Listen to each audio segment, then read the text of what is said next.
Hello guys, this is Muhammad Rafiq with you. Smart app control turned off and cannot able to turning on back. Don't worry. In this tutorial, let me show you how to turn on or off smart app control without reinstalling Windows. So let's get started. For that, click on Start menu. Search for Regedit. Here, in the registry editor, click on Run as Administrator. This will open registry editor window. Here, click and expand HKey local machine. Then click and expand system. Then click and expand current control set. Then click and expand control. Then click and expand CEL. Then click on policy. Here, in the right side, click and open verified and reputable policy state.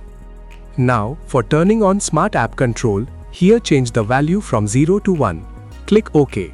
Now let's check Smart App Control turned on or not. Go to Smart App Control settings. Now you can see that Smart App Control is turned on. Now for turning off, either click on Off here or go to Registry Editor again, click and open Verified and Reputable Policy State. Now for turning off, here change the value from 1 to 0. Go to Smart App Control settings again. Now you can see that Smart App Control is turned off. That's it.